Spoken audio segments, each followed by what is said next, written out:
Next question की ओर move करते हैं। क्वेश्चन नंबर आ रहा है 9 के how many of the following disappear at the end of the prophase और द एब्सेंट। प्रोफेज के एंड में क्या क्या एब्सेंट होता है?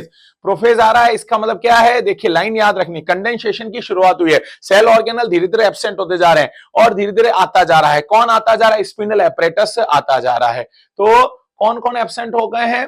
Chromosome to chromatin condensation is over. अरे नहीं भाई, कंडेंसेशन ओवर तो होगा मेटाफेज में। तो यहां पर ये वाला जो फिनोमिना है प्रोफेज में क्या नहीं दिख रहा है? तो यहां पर स्पिंडल एपरेटस दिखाई देने लगे हैं? नहीं दिखाई दे रहे हैं। तो नहीं वाला आंसर है। गोल्जी नहीं, ये नहीं दिख रहा है, ये भी नहीं दिख रहा है, ये भी नहीं दिख रहा है और ये भी नहीं दिख रहा है। Centriole move towards the opposite pole, ये जो फिनोमिना है ये तो हो रहा है और वो तो फिनोमिना कंडेंसेशन वाला पार्ट अलग ही हो गया है। तो इसमें से बेस्ट ऑप्शन कौन सा जा रहा है? जो कि स्पेशली नहीं हो रहा है, नहीं दिखाई दे रहा है। तो यहां पर बेस्ट गया, क्या गया भाई? Best answer would be 4। Yes, अरे वो तो फिनोमिना है, वो तो फिनोमिना में क्रोमोसोम टू क्रोमेटिन नहीं है, क्रोमेटिन टू क्रोमोसोम वाला फिनोमिना होगा। तो ये स्टेटमेंट ही रॉन्ग हो गया। अपन को यहां पर ध्यान रखना है एब्सेंट क्या क्या, तो ये एब्सेंट रहते हैं। क्लियर है मेरा बेटा? नेक्स्ट क्वेश्चन की ओर मूव करते हैं। क्वेश्चन नंबर आ रहा, नेक्स्ट पे मूव करते हैं। Duplication of the centriole take place in, duplication of centriole take place in what? Duplication हुआ सेंट्रियोल का, मैंने बता दिया था सेंट्रियोल का डिवीजन किस में होता है? माइटोसिस है तो एनाफेज में होगा और मियोसिस है तो एनाफेज 1 में नहीं होगा, एनाफेज 2 में होगा। तो यहां पर डुप्लीकेशन ऑफ सेंट्रियोल, अच्छा ये सेंट्रियोल की बात कर रहा है, सेंट्रोमियर की बात नहीं कर रहा है। सेंट्रोमियर होता तो मैंने जो बोला अभी आंसर हो जा। तो सेंट्रियोल का डुप्लीकेशन कितना किसमें होता है? मैंने पहले वाले क्वेश्चंस में भी आपको डिस्कस किया था, जो शुरुआत में अपन ने क्वेश्चन लिए थे ना मेरा बेटे। ये देखो, दिख रहा है मेरा बेटा? क्वेश्चन नंबर 3 में ही डिस्कस हो गया था, एस फेज में हो गया था। क्लियर? यहां पर आ रहा है क्या जो है यहां, ये आंसर गया एस फेज। क्लियर है? 11 क्या कह रहा है भाई?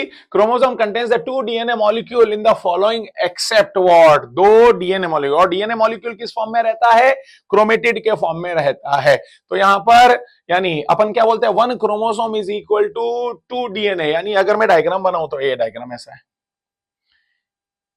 ये क्रोमोसोम की आर्म्स है और आर्म्स में मिलने वाले ये रहा क्रोमेटिड, ये रहा क्रोमेटिड, ये रहा क्रोमेटिड और ये वाला, ये एस के बाद में G2, G2 के बाद में ये चलेगा प्रोफेज, प्रोफेज के बाद में मेटाफेज तक ऐसा ही रहेगा। फिर ये सेंट्रोमियर का डिवीजन हो जाएगा। तो यहां पर जो डायग्राम होगा वो कुछ इस तरह से हो जाएगा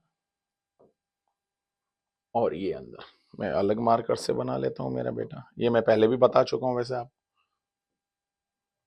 ये एनाफेज में, अदरवाइज तो यही है डायग्राम। तो ये देखो पहले क्या बोला? एक्सेप्ट को छोड़कर, two molecule in the following. तो एनाफेज 1 में क्या होता है? ये का यही डायग्राम रहता है, क्योंकि यहां पर होमोलोगस क्रोमोसोम का सेग्रीगेशन होता है। तो ये का ये डायग्राम है। मेटाफेज एनाफेज के से पहले क्या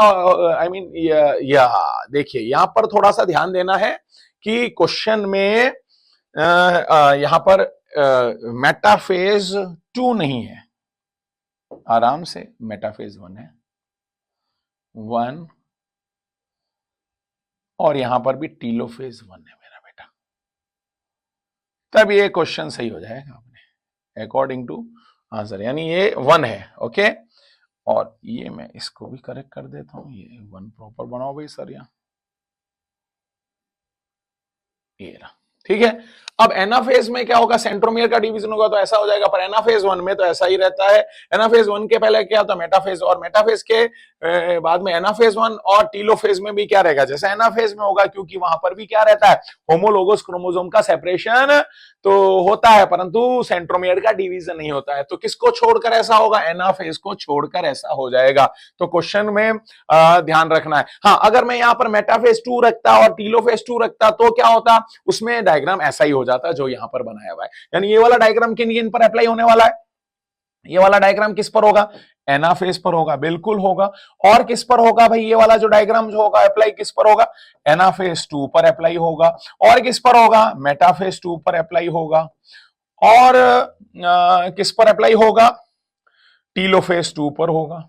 दिस वन इज टीलोफेज 2 पर होगा, परंतु मेटाफेज 2 पर नहीं होगा क्योंकि अभी तो एनाफेज है। This one is the okay. तो ये मैं यहां से अगर हटाना चाहूं, ये लो साहब आपके मैंने और डिटेल दे दी है, एनाफेज, एनाफेज 2 और ये, और अगर यहां पर लें तो ये एनाफेज 1 का डायग्राम है और इसको मैं कह सकता हूं ये मेटाफेज 1 का भी डायग्राम है और ये मेटाफेज 2 का भी डायग्राम है।